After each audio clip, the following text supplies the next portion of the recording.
ಎಲ್ಲರಿಗೂ ನಮಸ್ಕಾರ. CK Angry Food YouTube ಚಾನಲ್ಗೆ ಸ್ವಾಗತ.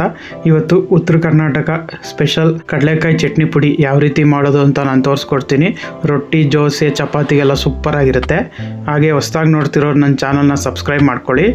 ಈಗ ಒಂದು ಬಾಣಲಿಗೆ ಸ್ವಲ್ಪ ಕಡಲೆ ಬೀಜ, ಇದನ್ನು ಫುಲ್ಲು ಗರ್ಗರಿ ಆಗೋ ತನಕ ನೀವು ಹುರ್ಕೋಬೇಕು. ನೋಡಿ, ಈಗ ಇದು ಗರ್ಗರಿ ಆಗಿದೆ. ಅದಕ್ಕೆ ಸ್ವಲ್ಪ ಬೆಳ್ಳುಳ್ಳಿ, ನಾನು 1 ಗೆಡ್ಡೆ ಬೆಳ್ಳುಳ್ಳಿ ತೊಗೊಂಡಿದ್ದೀನಿ. ಬೆಳ್ಳುಳ್ಳಿ ಸ್ವಲ್ಪ ಜಾಸ್ತಿ ಇದ್ದರೆ ಚೆನ್ನಾಗಿರುತ್ತೆ ಚಟ್ನಿ ಪುಡಿ, ಅದಕ್ಕೋಸ್ಕರ ಇದನ್ನು ಚೆನ್ನಾಗಿ ಹುರ್ಕೊಳ್ಳಿ.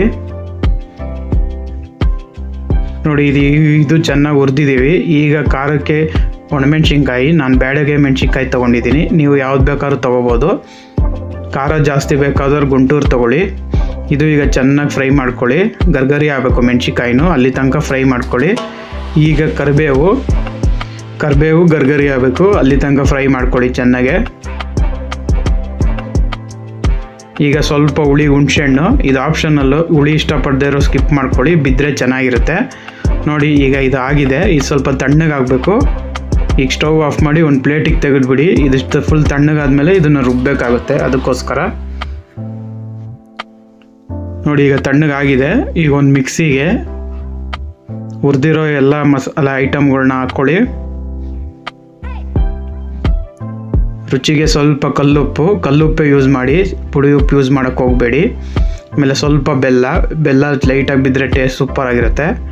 ಆಮೇಲೆ ನಾನು ಕಾಶ್ಮೀರಿ ಚಿಲ್ಲಿ ಪೌಡರ್ ಯೂಸ್ ಮಾಡ್ತಿದ್ದೀನಿ ಕಲರ್ಗೋಸ್ಕರ. ಈಗ ಇದನ್ನು ಫುಲ್ಲು ನೈಸಾಗಿ ರುಬ್ಕೊಳ್ಳಿ. ನೋಡಿ, ಈ ಥರನೇ ರುಬ್ಕೋಬೇಕು. ನೋಡಿ, ಇಷ್ಟೇ ತರಿ ಇರಲಿ, ತುಂಬ ಫೈನ್ ಪೌಡ್ರ್ ಮಾಡ್ಕೋಬೇಡಿ. ಚಟ್ನಿ ಪುಡಿ ಯಾವತ್ತು ಇಷ್ಟೇ ತರಿಯಾಗಿರಬೇಕು, ಆವಾಗಲೇ ಸೂಪರ್ ಆಗಿರೋದು. ನೋಡಿ, ಉತ್ತರ ಕರ್ನಾಟಕದ ಶೈಲಿಯ ಕಡಲೆಕಾಯಿ ಚಟ್ನಿ ಪುಡಿ ಸೂಪರ್ ಆಗಿರುತ್ತೆ. ಮೊಸರು ಜೊತೆ ಹಾಕೊಂಡು ತಿಂತಾಯಿದ್ರೆ ನೀವು ಒಂದ್ಸಲಿ ಟ್ರೈ ಮಾಡಿ. ಚಪಾತಿ, ದೋಸೆ ಎಲ್ಲದಕ್ಕೂ, ಇಡ್ಲಿ ಎಲ್ಲದಕ್ಕೂ ಸೂಪರ್ ಆಗಿರುತ್ತೆ.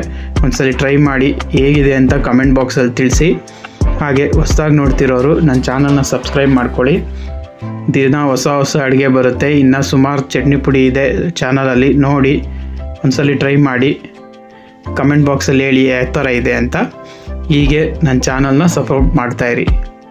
Thank you.